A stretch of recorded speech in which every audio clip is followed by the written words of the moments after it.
Hi everyone, welcome back to our channel. అందరూ ఎలా ఉన్నారు? Hope you people are doing good.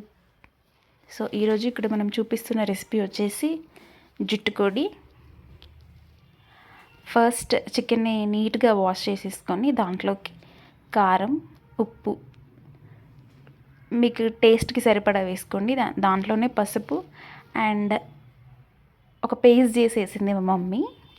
అంటే పేస్ట్కి ఏమేమి వాడాలంటే అల్లం, వెల్లుల్లి, ధనియాలు అండ్ ఎండు కొబ్బరి, వీటిని మిక్సీలో మంచిగా పేస్ట్ చేసేసుకొని వేసి కలిపేసుకోవాలి. ఈవెన్గా కలిపేసుకొని కాసేపు మ్యారినేట్ చేసుకోవాలి. దాని తర్వాత మనం కుక్కర్ పెట్టేసుకొని తగినంత నూనె పోసేసుకోవాలి. నూనె బాగా వేడెక్కిన తర్వాత దాంట్లోకి ఆనియన్ అండ్ పచ్చిమిర్చి వేసుకొని వాటిని బాగా కలుపుకొని కాసేపు అలా వదిలేయాలి. గోల్డెన్ బ్రౌన్ వచ్చాక మనం దాంట్లోకి పుదీనా వేసుకోవచ్చు. ఇక్కడ మా మమ్మీ ఫ్రెష్ పుదీనా వేసింది.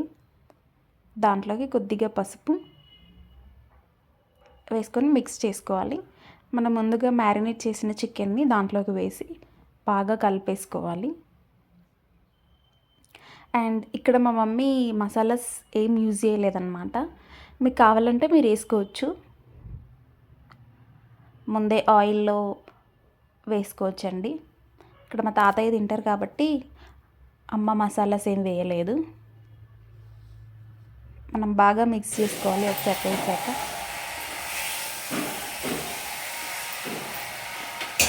వేసుకొని అదే బౌల్లో కొన్ని వాటర్ యాడ్ చేసి పెట్టుకుంటే మనకు తర్వాత యూజ్ అవుతాయి. సో ఇక్కడ ఫ్లేమ్ వచ్చేసి లో ఫ్లేమ్లో పెట్టి బాగా కవర్ చేసేసి కాసేపు ఉంచాలి. అలాగే ఉంటే దాంట్లోకి వాటర్ వస్తే అవన్నీ మగ్గే వరకు మనం వెయిట్ చేయాలి. అలా అయిన తర్వాత ఇక్కడ మనకి సూప్కి సరిపడా వాటర్ పోసేసుకోవాలి. సో వాటర్ ఇంకేమైనా ఎక్స్ట్రా పడినా కూడా మనం ఇక్కడే యాడ్ చేసేసుకున్న తర్వాత మనం మంచిగా విజిల్ పెట్టేయాలి. విజిల్ పెట్టేసి ఒక 4 విజిల్స్ వచ్చాక మనం చెక్ చేసుకోవచ్చు. బేసిక్గా ఇది మాకు టైం లేదు కాబట్టి ఇక్కడ కుక్కర్లో వేస్తుంది అమ్మ.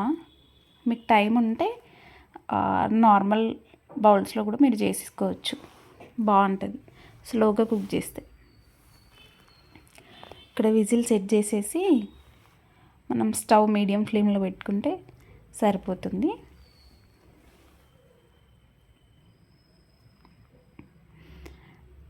అండ్ ఈ చికెన్ హెల్దీ కూడా.